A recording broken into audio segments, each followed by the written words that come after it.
ભાઈએ ખૂબ સરસ વાત કરી કે લાખ મણ લોયાનો ઘોડો છેક અક્ષરધામથી આવે ને જ્યાં ધરતી પર આવે ત્યાં સુધી રજભેડો રજ થઈ જાય છે. હવે એ અક્ષરધામમાં આપણે જવાનું છે તો આપણે કેવા થવાનું? રજ એટલે સ્વામીજી કહેતા હોય કે રજકણ બી ગણવી તો એક ટાઈમ ગણાય.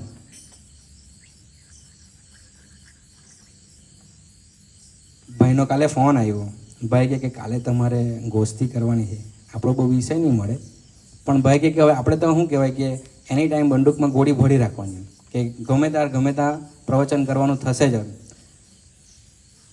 મેં ભાઈને કીધું ભાઈ તમારી જેટલી સેવા કરાવી હોય ને એ મારી પાસે કરાવી લેવાની.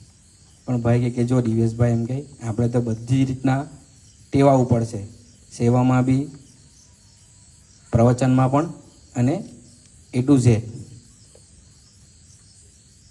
તો આપણે આજે વાત કરીએ ભગવાન સ્વામિનારાયણ, જેમણે વર્ષો પહેલાં આપણને આ સ્વામિનારાયણ સંસ્થાની સ્થાપના કરી. એ સત્સંગમાં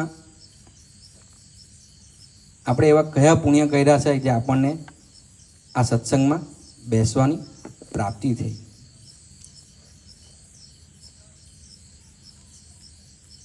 આપણે બધા પૂજા તો કરીએ ને હિતેશભાઈ? બધા છોકરાઓ પૂજા કરીએ, તિલક ચાંદલો બધા કરે. ઘણા છોકરા, ઘણા યુવકોની અંદર મેં જોયા છે કે એ તિલક ચાંદલો નથી કરતા. એમ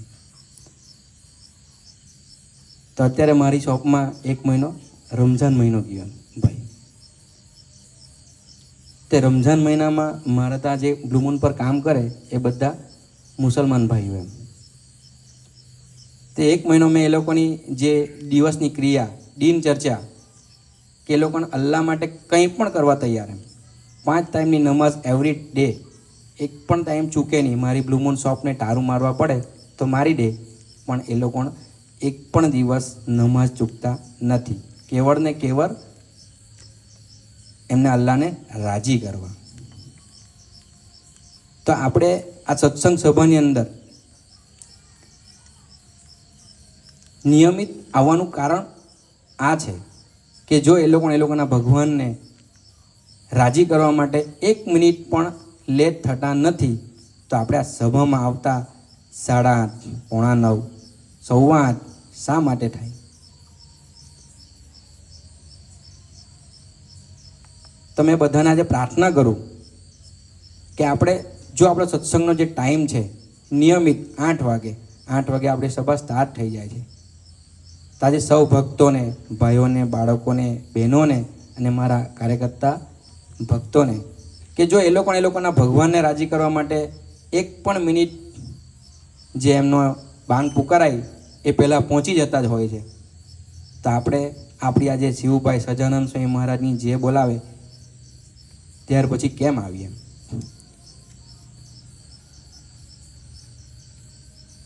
એક મહિનો મેં જ્યારે એ લોકોને પૂછ્યું તો એ લોકોને મને કીધું કે દિવેશભાઈ, જે રીતના તમે તમારા ભગવાનને રોજ સવાર સાંજ પ્રે કરો તેવી રીતના અમે પણ આ 1 મહિનો કે અમારા અલ્લાહને રાજી કરવા, જે તરીકે અમને જન્નત મળે. કે એ વાત સાંભળીને ત્યારે મેં હિતેશભાઈને કરી કે હિતેશભાઈ, જો આપણે સભામાં કોઈ વાર માથું દુખતું હોય, કોઈ વાર નહીં આવતા હોય, તકલીફ પડી ગઈ હોય તો નહીં આવી. એમ તો મેં હિતેશભાઈને કીધું કે હિતેશભાઈ, અત્યારે આપણા ત્યાં બ્લુ મૂનમાં 1 મહિના આ લોકોને રોજા કર્યા, એ રોજામાં એ લોકો 1 દિવસ ચૂક્યા નથી નમાઝ પડવાની વાત. તેમણે મને કીધું કે આ વાત તારે સભામાં કરવાની કેમ? આના પરથી આપણે વિચારવાનું કે આપણે સભામાં નિયમિત થવાનું, રોજ પૂજા સવાર સાંજ નિયમિત કરવાની, અને તિલક ચાંદલો તો ફરજિયાત આપણે કરવાનો જ. જે રીતના એ લોકોને ટોપી પહેરવા વગર નીકળતા નથી તે રીતના આપણે તિલક ચાંદલો વગર કેમ નહીં કરીએ?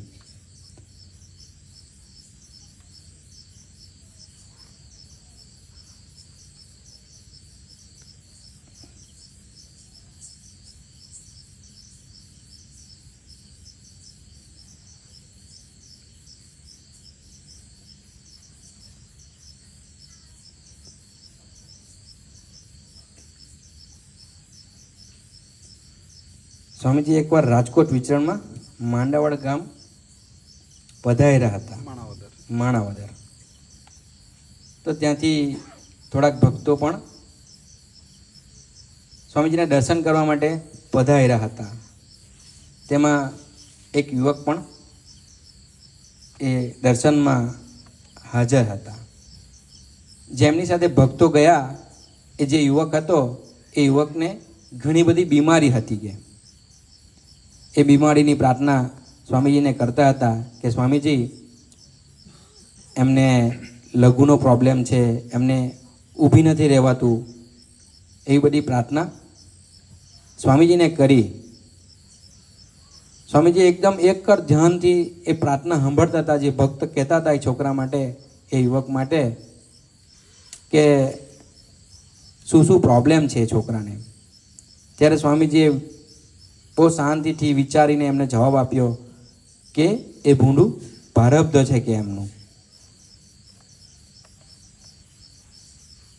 ત્યારે યુવકોએ પ્રાર્થના કરી, સ્વામી કે પૂરું પ્રારબ્ધ છે તો તમે કૃપા કરો. કે તો સ્વામીજીએ એ છોકરાના માથા પર હાથ મૂકીને કીધું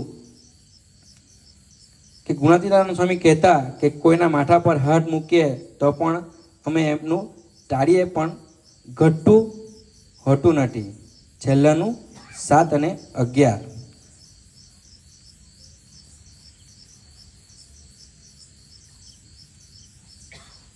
પછી સ્વામીજી બોલ્યા કે જે પ્રમાણે દેહને દેહના સગા સંબંધી સાથે આત્મબુદ્ધિને પ્રીતિ હોય, એવી ભગવાનને ભગવાનના ભક્તો સાથે આત્મબુદ્ધિને પ્રીતિ થાય તો ભગવાન રાજી થાય.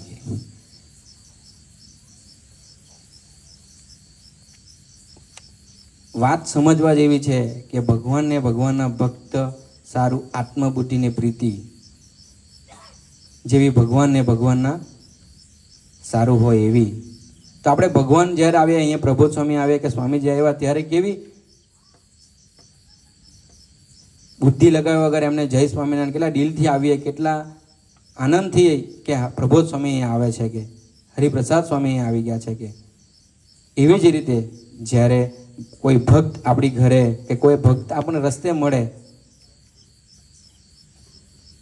તો આપણે એવા જ ભાવથી એના દર્શન કરવાના. એ ભગવાને ત્યારે આ વાતમાં કીધું. ત્યારે સ્વામીજીએ કીધું કે સારું, એમને લઘુનો ઘણો પ્રોબ્લેમ છે તો આપણે એમને ભગવાન ઠાકોરજીને પ્રાર્થના કરીશું કે લઘુનો પ્રોબ્લેમ સારો થઈ જાય. કે તો આપણે વિચાર કરીએ, અત્યારે પણ સ્વામીજીએ કાલે સરસ અમદાવાદની અંદર ભર વરસાદમાં ગોષ્ઠી કરી.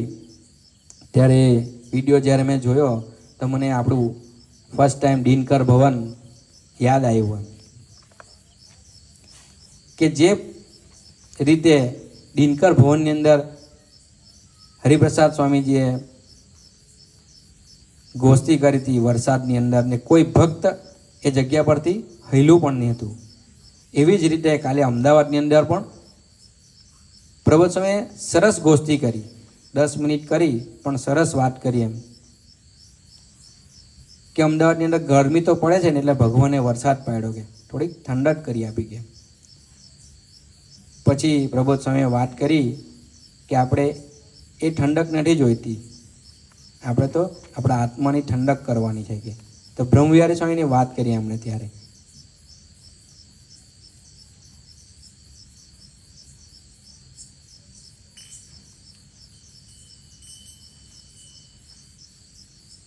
એ દિનકર ભવનને જ્યારે યાદ કરીએ ત્યારે સ્વામીજીએ ત્યારે આપણને આશીર્વાદ આપેલા કે જાણે અજાણે કોઈ અભાવ લેવાનું હશે ને, તે પણ આ અભાવ નહીં લઈ શકે. એમ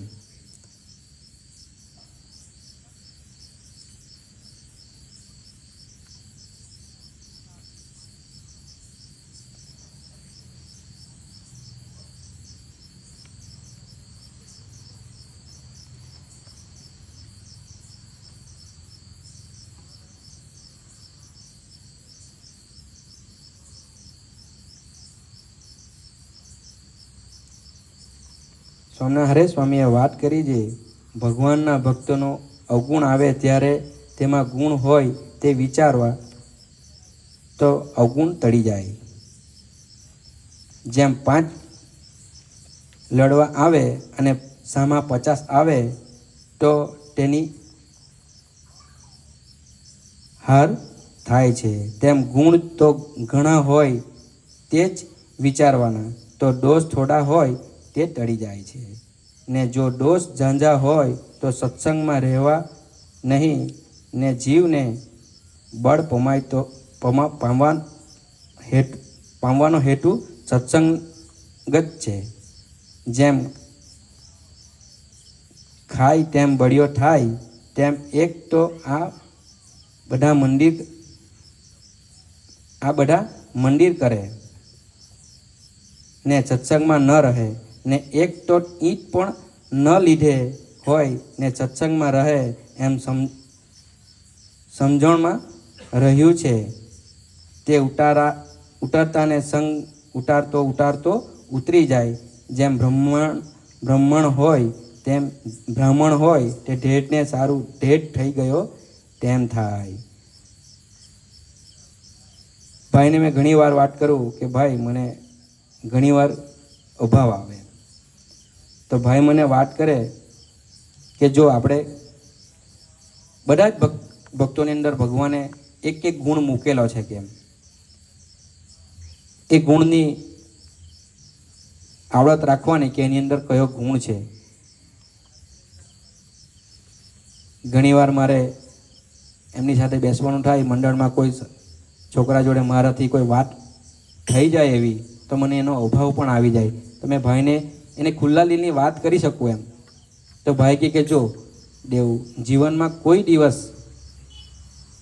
કોઈના અભાવની વાત નહીં કરવાની, કે ભગવાને કીધું છે કે અભાવનું તો કોઈ દિવસ કોઈ રસ્તો નથી. બસ બધાના ગુણ ગાવાના, ગુણ ગાવાથી જીવ ભ્રમરૂપ થઈ જાય. કે તો આજે ભગવાન સ્વામિનારાયણ હરિપ્રસાદ સ્વામી અને પ્રબોધ સ્વામીને પ્રાર્થના કરવી છે કે હે સ્વામી, જો મને કોઈ ભક્તનો અભાવ આવે તો પણ મને અભાવ નહીં લઈ શકું, અને બસ એના ગુણના ગુણ જ ગાયા કરું. એવું આજના શુભ અને મંગલકારી દિવસે તમારા ચરણોમાં પ્રાર્થના.